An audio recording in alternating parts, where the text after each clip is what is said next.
ഏതോ ഒരു മലയാളം പ്രാദേശികമായി ഉപയോഗിക്കുന്ന ഒരു പഴഞ്ചൊല്ലുണ്ട്, എന്തോ ഇട്ടാൽ എന്തോ മുളക്കില്ല എന്നുള്ള കാര്യമൊക്കെ പറയത്തില്ലേ. എന്നതുപോലെ സമാനമായതിനെ ജനിപ്പിക്കുന്നു. അതിനെ സാധ്യതാ നിയമം എന്ന് പറയും. ഇത് ഞാൻ നിങ്ങൾക്ക് തരുന്ന ഒരു പോയിന്റ് ആണ്.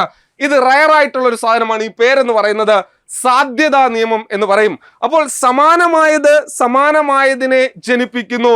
The law of like begets like. The law of like begets like.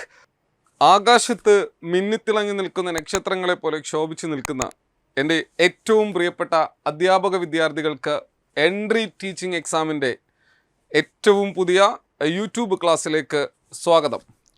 നിങ്ങൾക്ക് എല്ലാവർക്കും കൃത്യമായി പിടികിട്ടാത്ത ഒരു പോർഷൻ, ആ പോർഷനെക്കുറിച്ച് ഒരു 3 ക്വസ്റ്റ്യൻസ് തന്നതിന് ശേഷം ചെറുതായി ഒന്ന് ചർച്ച ചെയ്യുന്നു.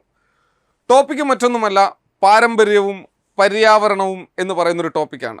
Heredity and environment. So heredity and environment എന്ന് പറയുന്ന, എന്നാൽ വലുതായിട്ട് നോട്ട്സ് കിട്ടാത്ത, കൃത്യമായ ധാരണ കുട്ടികൾക്ക് കിട്ടാത്ത ഒരു പോർഷനാണ് ഇന്ന് നമ്മൾ ചർച്ച ചെയ്യുന്നത്. ആദ്യമായി നമുക്ക് ആ ക്വസ്റ്റ്യനിലേക്കൊന്ന് കടക്കാം. So here is the first question. ചോദ്യം ഇതാണ്: ശിശുവികാസത്തെ പാരമ്പര്യവും പര്യാവരണവും സ്വാധീനിക്കുന്നുണ്ടല്ലോ. ശിശുവികാസത്തെ പാരമ്പര്യമായി സ്വാധീനിക്കുന്ന ഒരു ഘടകമാണ് ഡാഷ്. ചോദ്യം ഇതാണ്. ചോദ്യം NCA എക്സാമിനേഷൻ ചോദിച്ചതാണ്. ഓപ്ഷൻ എ ശരീരത്തിൻ്റെ ഉയരം, ഓപ്ഷൻ ബി സംസ്കാരം, ഓപ്ഷൻ സി പോഷകാഹാരം, ഓപ്ഷൻ ഡി മനോഭാവം. അപ്പോൾ ഇത് 4ഉമാണ് നമുക്ക് ഓപ്ഷൻ ആയിട്ടുള്ളത്. അപ്പോൾ ശിശുവികാസത്തെ പാരമ്പര്യവും പര്യാവരണവും സ്വാധീനിക്കുന്നുണ്ട് എന്നുള്ളത് യാഥാർത്ഥ്യമാണ്. അപ്പോൾ അങ്ങനെയാണ് മനഃശാസ്ത്രജ്ഞന്മാരുടെ അഭിപ്രായം. അങ്ങനെയാണ് എങ്കിൽ ഈ വികാസത്തെ പാരമ്പര്യമായി സ്വാധീനിക്കുന്ന ഒരു ഘടകം ഏത് എന്നാണ് ചോദിക്കുന്നത്. അപ്പോൾ നിങ്ങൾ മനസ്സിലാക്കേണ്ട ഒരു കാര്യം, പാരമ്പര്യ ഘടകങ്ങളും പര്യാവരണ ഘടകങ്ങളും ഇതിനകത്തുണ്ട് എന്നുള്ളതാണ്. ഇനി നമുക്ക് രണ്ടാമത്തെ ക്വസ്റ്റ്യൻ നോക്കാം. തെറ്റായ പ്രസ്താവന ഏത്? ഇതും ഈ ഏറ്റവും അവസാനം നടന്ന NCA LPSA എക്സാമിനേഷന് ചോദിച്ച ചോദ്യമാണ്. തെറ്റായ പ്രസ്താവന ഏത് എന്നാണ് ചോദ്യം. ഓപ്ഷൻ എ, വ്യക്തിയുടെ വിദ്യാഭ്യാസത്തിൽ പാരമ്പര്യവും പര്യാവരണവും ഒരുപോലെ സഹായിക്കുന്നു. ഓപ്ഷൻ ബി, പാരമ്പര്യ കഴിവുകൾ ഏത് പര്യാവരണത്തിലും വികാസം പ്രാപിക്കുന്നു. ഓപ്ഷൻ സി, അനുകൂലമായ പര്യാവരണത്തിൽ പാരമ്പര്യമായ കഴിവുകൾ വികാസം പ്രാപിക്കുന്നു. ഓപ്ഷൻ ഡി, പാരമ്പര്യം വികാസത്തിന്റെ അടിത്തറയും പര്യാവരണം അതിന്റെ ഘടനയുമാണ്. നെക്സ്റ്റ്, മൂന്നാമത്തെ ക്വസ്റ്റ്യൻ. ശിശു വികാസത്തെ സ്വാധീനിക്കുന്ന പ്രധാനപ്പെട്ട ഘടകങ്ങളിൽ ഒന്നായി കണക്കാക്കപ്പെടുന്നത് ഇവയിൽ ഏതാണ്? ഓപ്ഷൻ എ ആഹാരം, ഓപ്ഷൻ ബി പര്യാവരണം, ഓപ്ഷൻ സി വസ്ത്രം ആൻഡ് ഓപ്ഷൻ ഡി ജലം. ചോദ്യങ്ങൾ നിങ്ങൾ പരിചയപ്പെട്ട് കഴിഞ്ഞു. ഈ ചോദ്യങ്ങളെല്ലാം ഏറ്റവും അടുത്ത് നടന്ന NCA എക്സാമിനേഷന് ചോദിച്ച ചോദ്യങ്ങളാണ്. ഇവിടെ ഈ പറയുന്ന കണ്ടന്റുകൾ ഞാൻ നിങ്ങൾക്ക് തന്ന് പഠിപ്പിക്കാൻ ഉദ്ദേശിക്കുന്നില്ല. മറിച്ച് ഈ 3 ചോദ്യങ്ങളും ഇനി ഏതൊക്കെ തരത്തിൽ ചോദ്യം ചോദിച്ചാലും ആ ചോദ്യത്തെ കൃത്യമായി ഉത്തരം നൽകുവാൻ കഴിയുന്ന തരത്തിലേക്ക് നിങ്ങളെ മാറ്റിയെടുക്കാനാണ് ഇന്ന് നമ്മൾ ഈ ക്ലാസ്സുമായി എത്തിയിരിക്കുന്നത്. നമ്മുടെ ടോപ്പിക്കിന്റെ പേര് പാരമ്പര്യവും പര്യാവരണവുമാണ് എന്ന് നമുക്കറിയാം. ഇവിടെ പാരമ്പര്യം എന്ന് പറയുന്ന ഒരു കോൺസെപ്റ്റിനെ നിങ്ങളൊന്ന് നോക്കുക. പാരമ്പര്യം എന്ന് പറയുന്ന ഈ ഒരു കോൺസെപ്റ്റ് ജന്മസിദ്ധമായി ലഭിക്കുന്നു എന്ന ഒരു അൾട്ടിമേറ്റ് പോയിന്റ് പഠിച്ചാൽ വേറെ എങ്ങും നിങ്ങൾക്ക് വേറെ ഒരു പുസ്തകവും റെഫർ ചെയ്യേണ്ട കാര്യമില്ല. കാരണം ജനന സമയത്ത് ജനിക്കുമ്പോൾ നിങ്ങൾക്ക് എന്ത് ഉണ്ട്? ജനിക്കുമ്പോൾ നിങ്ങൾക്ക് ലഭിച്ചത് അത് പാരമ്പര്യമാണ്. ജനിക്കുമ്പോൾ ലഭിക്കുന്നത് പാരമ്പര്യമാണ്. പിന്നീടുള്ള ലൈഫിനെ കുറിച്ചല്ല അവിടെ നിങ്ങൾ മനസ്സിലാക്കേണ്ടത്. ജന്മസിദ്ധമാണ് പാരമ്പര്യം എന്നുള്ള കാര്യം കൃത്യമായി ഓർത്തു വെക്കുക. ആ പാരമ്പര്യ ഘടകങ്ങളായിട്ട് ഏറ്റവും പ്രധാനപ്പെട്ട 4 കോൺസെപ്റ്റുകൾ മനഃശാസ്ത്രജ്ഞർ മുന്നോട്ട് വെക്കുന്നു. ആ 4 കോൺസെപ്റ്റുകൾ. ഒന്ന്, ബുദ്ധിശക്തി. ഇവിടെ ബുദ്ധിശക്തിയുടെ കാര്യത്തിൽ അത് പാരമ്പര്യമാണ് എന്ന് മെജോറിറ്റി സൈക്കോളജിസ്റ്റുകൾ പറയുമ്പോൾ ചില സൈക്കോളജിസ്റ്റുകൾ അതിന് വിരുദ്ധമായി പറയുന്നുണ്ട്. അതിലേക്കൊന്നും നമുക്ക് കടക്കണ്ട. കാരണം നമ്മുടെ ടോപ്പിക്കിൽ, നമ്മുടെ സിലബസിൽ, നമ്മുടെ ടെക്സ്റ്റ് ബുക്കിൽ നമുക്ക് ബുദ്ധി പ്രധാനമായ ഒരു പാരമ്പര്യ ഘടകമായി തന്നിട്ടുണ്ട്. അതുകൊണ്ട് തന്നെ ബുദ്ധി എന്ന് പറയുന്ന ഈ ഒരു കോൺസെപ്റ്റിനെ, ബുദ്ധിശക്തി എന്ന് പറയുന്ന ഒരു കോൺസെപ്റ്റിനെ നിങ്ങൾ പാരമ്പര്യ ഘടകമായി കൺസിഡർ ചെയ്യുക. 2 ലിംഗഭേദം എന്തെന്ന് ഞാൻ പറയേണ്ട കാര്യമില്ല. മൂന്നാമത്തത് ഗ്രന്ഥികൾ, അതും എന്തെന്ന് ഞാൻ പറയേണ്ട കാര്യമില്ല. 4ാമത്തത് വംശം. ഇത് ജന്മസിദ്ധമായി ലഭിക്കുന്നതാണ്. ഈ 4 കാര്യങ്ങൾ അത് ഹെറിഡിറ്റിയാണ്. ഇനി ജന്മസിദ്ധമായി മറ്റ് ശാരീരിക ബുദ്ധിമുട്ടുകൾ ഉണ്ടാകാറുണ്ട്, കാഴ്ച പരിമിതികൾ ഉണ്ടാകാറുണ്ട്. യുക്തിയുള്ള കുട്ടികളായതുകൊണ്ട് തന്നെ പാരമ്പര്യമായി ഒരാൾക്ക് എന്ത് ലഭിക്കുന്നു എന്ന് ആധികാരികമായി നിങ്ങളുടെ ബുദ്ധി ഉപയോഗിച്ചൊന്ന് മനസ്സിലാക്കിയാൽ വേറെ ഒരു പുസ്തകത്തിന്റെയും ആവശ്യകതയില്ല എന്ന് മനസ്സിലാക്കാം. അപ്പോൾ പാരമ്പര്യം ജന്മസിദ്ധമാണ് എന്ന് പ്രധാനമായും പറയുന്നു. അതുപോലെ തന്നെ പാരമ്പര്യ ഘടകങ്ങളെയും കുറിച്ച് നമ്മൾ പറഞ്ഞു. ഇനി നോക്കുക, ലോകത്തിലെ ഏറ്റവും പ്രശസ്തനായിട്ടുള്ള ഒരു പാരമ്പര്യവാദിയാണ് ഗ്രിഗർ മെന്റൽ എന്ന് പറയുന്ന ഒരു വ്യക്തി. ഗ്രിഗർ മെന്റലിനെ കുറിച്ച് ഞാൻ നിങ്ങൾക്ക് പറഞ്ഞു തരേണ്ട കാര്യമില്ല, കാരണം ജെനറ്റിക്സിൽ നിങ്ങൾ ബയോളജിയിൽ നിങ്ങളുടെ അധ്യാപകർ ഡീറ്റെയിൽ ആയിട്ട് നിങ്ങളെ പഠിപ്പിക്കുന്നുണ്ട്. അപ്പോൾ ഈ ഗ്രിഗർ മെന്റൽ എന്ന് പറയുന്ന ഒരു വ്യക്തിയുടെ പാരമ്പര്യ നിയമം ലോകത്തിലെ ഏറ്റവും അധികം കോൺട്രവേഴ്സ്യൽ ആയിട്ടുള്ളതാണ് എന്ന് നിങ്ങൾക്ക് ഓരോരുത്തർക്കും അറിയാം. അങ്ങനെയുള്ള ആ ഗ്രിഗർ മെന്റൽ അദ്ദേഹം പാരമ്പര്യ നിയമങ്ങൾ ആവിഷ്കരിച്ചു. 3 പാരമ്പര്യ നിയമങ്ങളാണ് ആവിഷ്കരിച്ചത്. ഏറ്റവും സിമ്പിൾ ആണ്. പിള്ളേരെ 5ാം ക്ലാസ്സിൽ പഠിക്കുന്ന കുട്ടികൾക്ക് പറഞ്ഞു കൊടുത്താൽ പോലും മനസ്സിലാകും ഗ്രിഗർ മെന്റലിന്റെ പാരമ്പര്യ നിയമങ്ങൾ. നമുക്ക് ഡെപ്തിൽ പോകേണ്ട കാര്യമില്ല. നമ്മുടെ ടോപ്പിക്കുമായി ബന്ധപ്പെട്ട അദ്ദേഹത്തിന്റെ 3 നിയമങ്ങൾ നമുക്കൊന്ന് പരിചയപ്പെടാം. ഒന്നാമത്തതാണ് ലോകത്ത് ഏറ്റവും ഫേമസ് ആയിട്ടുള്ള കൊട്ടേഷൻസിൽ ഒന്നായിട്ട് നമ്മൾ ഉപയോഗിക്കുന്നത്, സമാനമായതിനെ ജനിപ്പിക്കുന്നു എന്നുള്ളത്. ഈ ഏതോ ഒരു മലയാളം പ്രാദേശികമായി ഉപയോഗിക്കുന്ന ഒരു പഴഞ്ചൊല്ലുണ്ട്, എന്തോ ഇട്ടാൽ എന്തോ മുളക്കില്ല എന്നുള്ള കാര്യമൊക്കെ പറയത്തില്ലേ, എന്നതുപോലെ സമാനമായതിനെ ജനിപ്പിക്കുന്നു. അതിനെ സാധ്യതാ നിയമം എന്ന് പറയും. ഇത് ഞാൻ നിങ്ങൾക്ക് തരുന്ന ഒരു പോയിന്റ് ആണ്. ഇത് റയർ ആയിട്ടുള്ള ഒരു സാധനമാണ്. ഈ പേരെന്ന് പറയുന്നത് സാധ്യതാ നിയമം എന്ന് പറയും. അപ്പോൾ സമാനമായതിനെ ജനിപ്പിക്കുന്നു. The law of like begets like. The law of like begets like. അതായത് ബുദ്ധിയുള്ള അച്ഛനും അമ്മയ്ക്കും ബുദ്ധിയുള്ള മകൾ ജനിക്കുന്നു. മന്ദബുദ്ധികളായിട്ടുള്ള പേരൻസിന് മന്ദബുദ്ധികളായിട്ടുള്ള കുട്ടികൾ ജനിക്കുന്നു. ഇത്രയേ ഉള്ളൂ. സമാനമായതിനെ ജനിപ്പിക്കുന്നു. സാധ്യതാ നിയമം. ഇതിനെ നിങ്ങൾക്ക് വിമർശിക്കാം, എന്നോട് വിമർശിക്കേണ്ട കാര്യമില്ല. വിമർശനങ്ങൾ ഒരുപാട് നേരിട്ടിട്ടുള്ള വ്യക്തിയാണ് ഗ്രിഗർ മെന്റൽ എന്ന് പറയുന്നത്. ഞാൻ അത് നിങ്ങളോട് പറയുന്നു എന്ന് മാത്രമേ ഉള്ളൂ. സമാനമായതിനെ ജനിപ്പിക്കുന്നു, അല്ലെങ്കിൽ സാധ്യതാ നിയമം, the law of like begets like എന്ന് പറയുന്നത്, ഈ നിയമം അനുസരിച്ച് കുട്ടികൾ അവരുടെ മാതാപിതാക്കളോട് സാമ്യമുള്ളവരായിരിക്കും.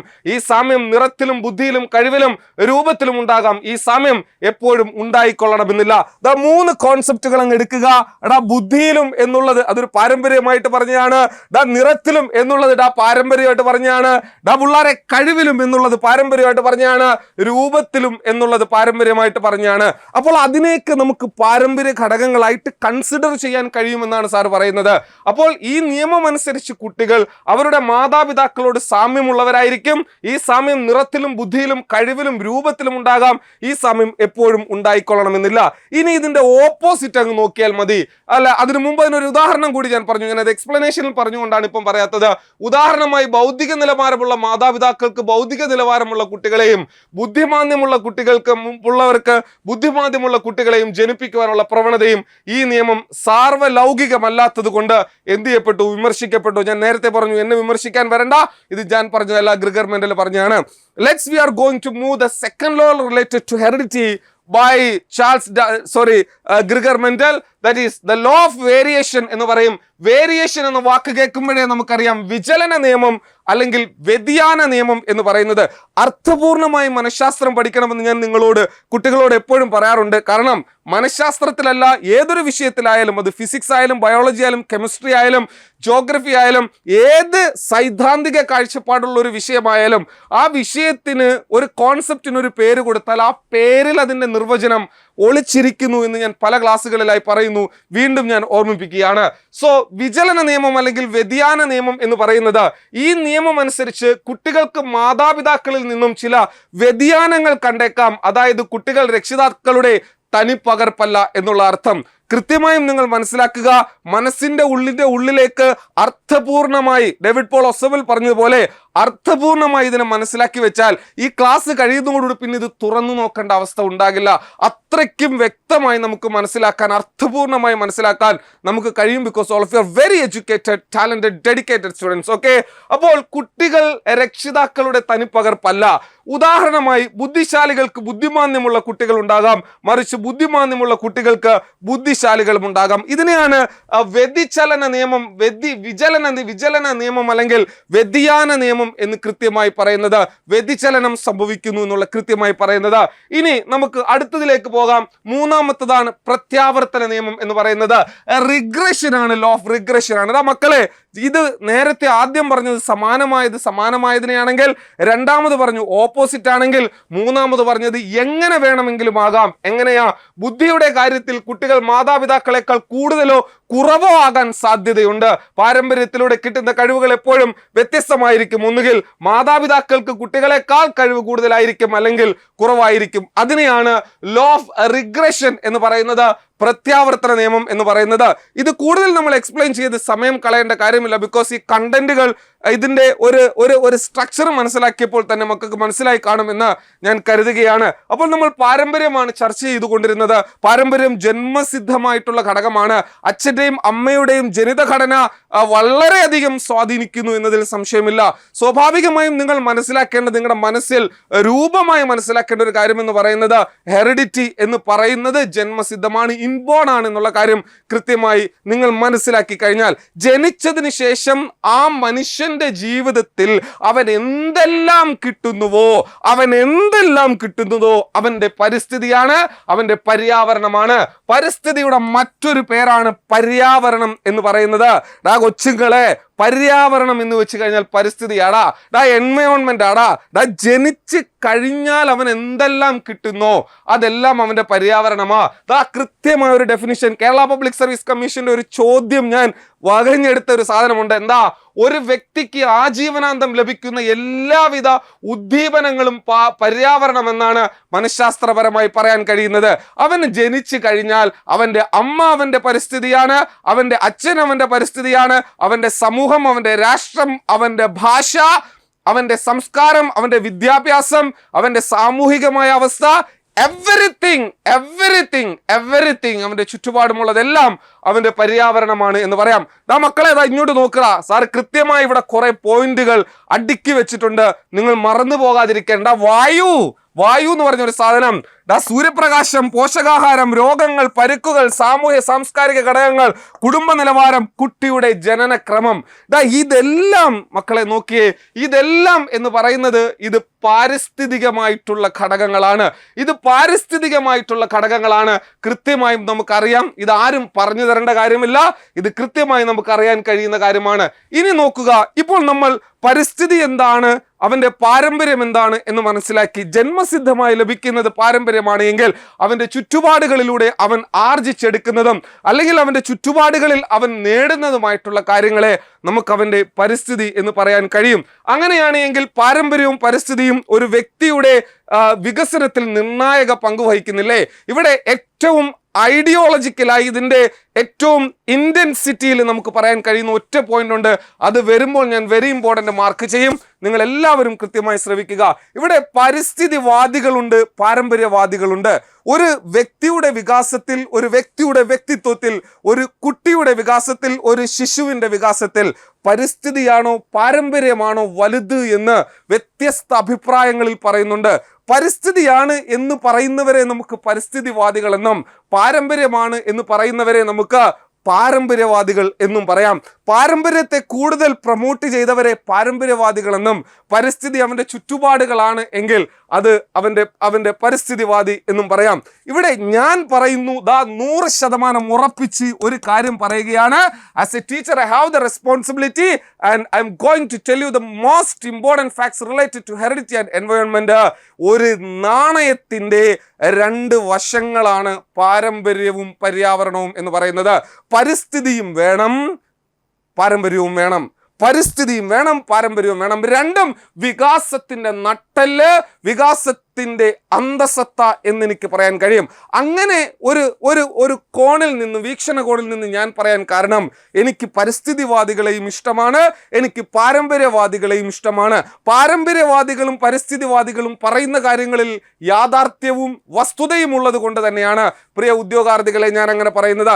ഇനി അവരുടെ സംവാദത്തിലേക്ക് ഒരു 2-3 സെന്റൻസ് സ്റ്റേറ്റ്മെന്റുകളായി മക്കളെ ഞാനൊന്ന് കൊണ്ടുപോകാം. പാരമ്പര്യ പരിസ്ഥിതി സംവാദം, നേച്ചർ നർച്ചർ കോൺട്രവേഴ്സി എന്നാണ് പറയുന്നത്. പ്രകൃതി പരിപോഷണവാദം എന്നും പറയും. വ്യക്തി വികാസത്തെ സ്വാധീനിക്കുന്നത് പാരമ്പര്യമാണോ പരിസരമാണോ? ഇതിൽ എന്തിനാണ് കൂടുതൽ പ്രാധാന്യം കൊടുക്കേണ്ടത്? ഇക്കാര്യത്തിൽ മനഃശാസ്ത്രജ്ഞന്മാർ രണ്ട് തട്ടുകളിലാണ് നിൽക്കുന്നത്. ഇവിടെ നോക്കുക, പാരമ്പര്യ ഘടകങ്ങൾക്ക് സമഗ്ര വികാസം നേടണമെങ്കിൽ പരിസ്ഥിതിയുടെ പോഷണം അനിവാര്യമാണ്. കൊച്ചുങ്ങളെ, ഇനി ഒരെണ്ണവും കളയാനില്ല. തെങ്ങാണ് കാരണം. ഇതിൽ നിന്ന് ഒന്നും കളയാനില്ല. കാരണം ഇത് പറയാൻ കാരണം ഈ ഒരു പോയിന്റ് നോക്കിയേ. ഈ ടോപ്പിക്കിന്റെ ഏറ്റവും മർമ്മമായിട്ടുള്ള പോയിന്റാണ്. പാരമ്പര്യ ഘടകങ്ങൾക്ക് സമഗ്ര വികാസം നേടണമെങ്കിൽ പരിസ്ഥിതിയുടെ പോഷണം അനിവാര്യമാണ്. ഇവിടെ നോക്കുക, സച്ചിൻ ടെണ്ടുൽക്കർ എന്ന് പറയുന്ന ഒരു വ്യക്തി ലോക പ്രശസ്തനായിട്ടുള്ള ക്രിക്കറ്റ് താരമാണ്.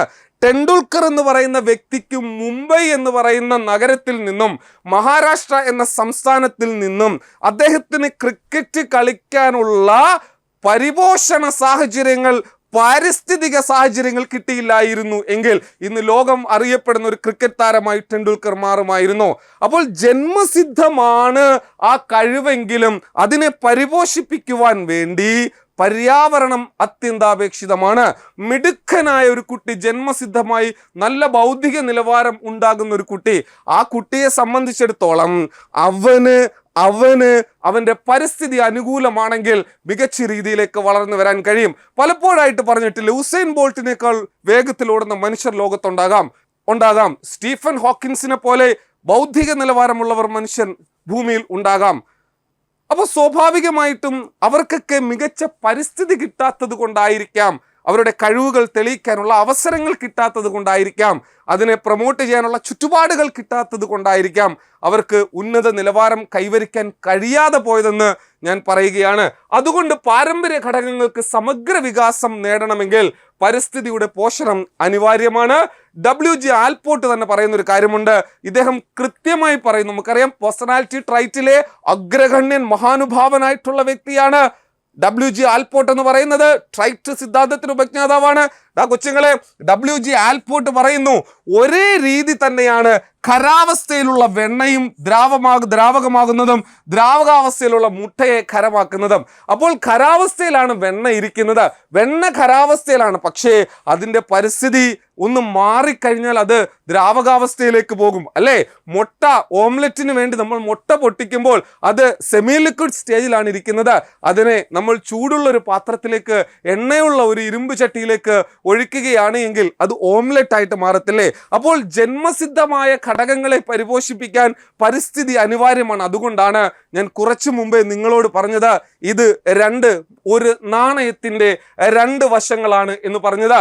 ലോക പ്രശസ്തരായിട്ടുള്ള പാരമ്പര്യവാദികൾ, അതായത് വ്യക്തിത്വ രൂപവൽക്കരണത്തിൽ പാരമ്പര്യത്തിന് പ്രാധാന്യം നൽകിയവരാണ്. ഫ്രാൻസിസ് ഗാൾട്ടൺ എന്ന് പറയുന്ന ഒരു വ്യക്തിയെ നമുക്കറിയാം. ആരാണ്? ബുദ്ധിയെക്കുറിച്ച് ആദ്യമായി സൈക്കോമെട്രിക് ലാബ് ആരംഭിച്ചത് ബുദ്ധി ഒരു പാരമ്പര്യ ഘടകമാണെന്ന് പറഞ്ഞ വ്യക്തിയാണ് ഫ്രാൻസിസ് ഗാൾട്ടൺ എന്ന് പറയുന്നത്. അതുപോലെ ടർമാൻ, അതുപോലെ തന്നെ ഹെൻറി ഗൊദാർഡ്, അതുപോലെ ഗ്രിഗർ മെൻഡൽ, അതുപോലെ തന്നെ ഷോംബിഗൻ, അതുപോലെ തന്നെ റിസ്മാൻ, അതുപോലെ തന്നെ ചാൾസ് ഡാർവിൻ, അതുപോലെ തന്നെ ലാമാർക്ക്. ഇവരെല്ലാവരും, ഇതില് ലാമാർക്കിനെ നമുക്കറിയാം, ചാൾസ് ഡാർവിനെ നമുക്കറിയാം, ഗ്രിഗർ മെൻഡലിനെ നമുക്കറിയാം, ഫ്രാൻസിസ് ഗാൾട്ടനെ നമുക്കറിയാം. ഈ 4 പേര് നമുക്ക് വളരെ പരിചിതമുള്ളവരാണ്, വളരെ ഫെമിലിയർ ആയിട്ടുള്ളവരാണ്. ബാക്കിയുള്ള ആൾക്കാരുടെയും കൂടി പേര് നിങ്ങൾ കൃത്യമായി പഠിച്ചു വെച്ച് കഴിഞ്ഞാൽ അത് വളരെ പ്രയോജനകരമാകും, വളരെയധികം പ്രയോജനകരമാകും എന്നുള്ള കാര്യം കൃത്യമായി നിങ്ങൾ ഓർക്കുക. ഇനി നമ്മൾ ഇതിനെ ഫൈനലായി എക്സിക്യൂട്ട് ചെയ്യുകയാണ്. എങ്ങനെ? ഈ ടോപ്പിക്കിൽ വരുന്ന ചോദ്യങ്ങളെ മനസ്സിലാക്കാൻ ഒരു 2-3 പോയിന്റുകൾ കൂടി ഞാൻ മക്കളോട് പറയുകയാണ്.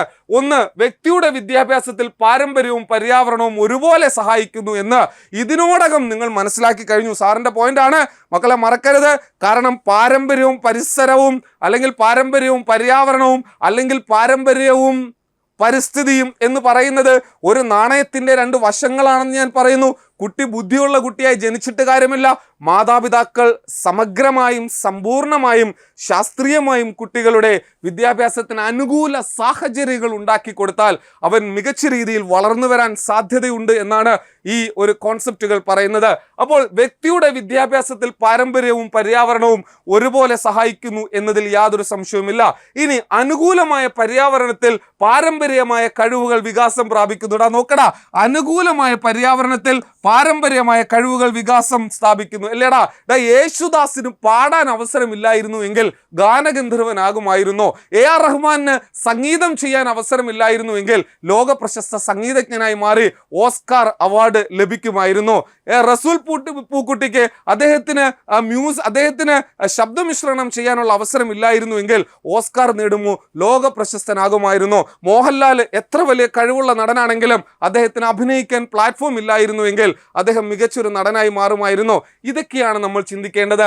അനുകൂലമായ പര്യാവരണത്തിൽ പാരമ്പര്യമായ കഴിവുകൾ വികാസം പ്രാപിക്കുന്നു. പാരമ്പര്യം വികാസത്തിന്റെ അടിത്തറയും പര്യാവരണം അതിന്റെ ഘടനയുമാണ്.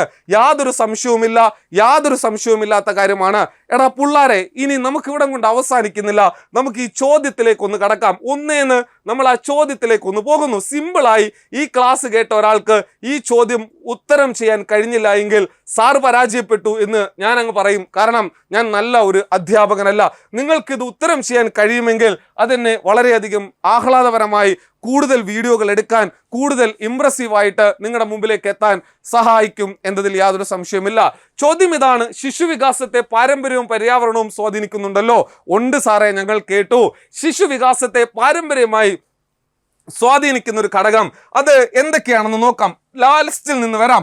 മനോഭാവം അത് പരിസ്ഥിതിയാണ്, പോഷകാഹാരം അത് പരിസ്ഥിതിയാണ്, സംസ്കാരം അത് പരിസ്ഥിതിയാണ്. പക്ഷേ ശരീരത്തിന്റെ ഉയരം അത് ജന്മസിദ്ധമാണെങ്കിൽ അത് പാരമ്പര്യമാണ്. പുള്ളാരെ പൊളിയല്ലേടാ മക്കളെ, സിമ്പിൾ ആണ്. കഴിഞ്ഞ NCA ക്വസ്റ്റ്യൻ എടുത്തൊന്ന് നോക്കിയാൽ മതി. ഇനി രണ്ടാമത്തെ സാധനത്തിലേക്ക് പോകാം. തെറ്റായ പ്രസ്താവന ഏത് എന്നാണ് സാധനം. ഓപ്ഷൻ എ, വ്യക്തിയുടെ വിദ്യാഭ്യാസത്തിൽ പാരമ്പര്യവും പര്യാവരണവും ഒരുപോലെ സഹായിക്കുന്നു. ശരിയാണ് സാറേ, ഒരു മാറ്റവുമില്ല. 2, പാരമ്പര്യ കഴിവുകൾ ഏത് പര്യാവരണത്തിലും വികാസം പ്രാപിക്കുന്നു. സാറേ തെറ്റാണ് സാറേ, ഇത് തെറ്റാണ് സാറേ. കാരണം പാരമ്പര്യ കഴിവുകൾ നല്ല പരിസ്ഥിതിയിൽ, അവൻ അനുയോജ്യമായ പരിസ്ഥിതിയിൽ മാത്രമേ വികാസം പ്രാപിക്കുന്നു എന്ന് നമുക്ക് വിശ്വസിക്കേണ്ടി വരും. നിങ്ങൾക്ക് വേണേ ക്രിറ്റിസിസവുമായിട്ട് വരാം, എങ്കിലും ആ ഉത്തരം തെറ്റാണ്. പാരമ്പര്യ കഴിവുകൾ ഏത് പര്യാവരണത്തിലും വികാസം പ്രാപിക്കുന്നു എന്ന് വെച്ച് കഴിഞ്ഞാൽ മോഹൻലാൽ എന്ന് പറയുന്ന നടന് അഭിനയിക്കാനുള്ള പരിസരമില്ല. അദ്ദേഹം ഒരു വലിയ മതപണ്ഡിതന്റെ മകനായിട്ടാണ് വളർന്നതെങ്കിൽ, മതപഠനമാണ് കൂടുതലായി പ്രാധാന്യം കൊടുത്ത് ഉയർന്നു വന്നിരുന്നതെങ്കിൽ അദ്ദേഹം ഒരു നടനായി മാറുമായിരുന്നില്ല. അപ്പോൾ ഏത് പര്യാവരണത്തിലും പാരമ്പര്യ കഴിവുകൾ എന്ത് ചെയ്യത്തില്ല, വളരില്ല.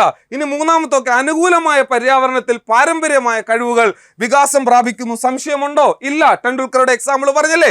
ഇനി പാരമ്പര്യം വികാസത്തിന്റെ അടിത്തറയും പര്യാവരണം അതിന്റെ ഘടനയുമാണ്. അതിനകത്തൊരു മാറ്റവുമില്ല. വികാസത്തിന്റെ അടിസ്ഥാനം എന്ന് പറയുന്നത് പാരമ്പര്യമാണ്.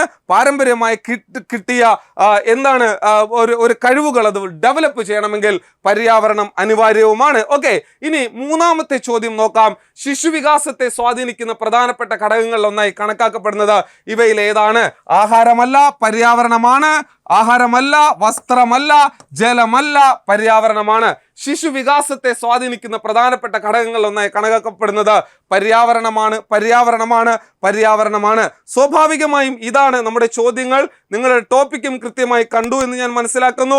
വലിയ ക്ലാസ്സുകളൊന്നും യൂട്യൂബിനകത്ത് ഇല്ലാത്ത ഒരു ടോപ്പിക് ആയതുകൊണ്ടാണ് ഞാൻ ഈ ക്വസ്റ്റ്യൻസുമായി നിങ്ങളുടെ മുമ്പിലേക്ക് വന്നത്. അപ്പോൾ ഇനി മറ്റൊരു വീഡിയോയുമായി കാണാം. All the very best. Thank you.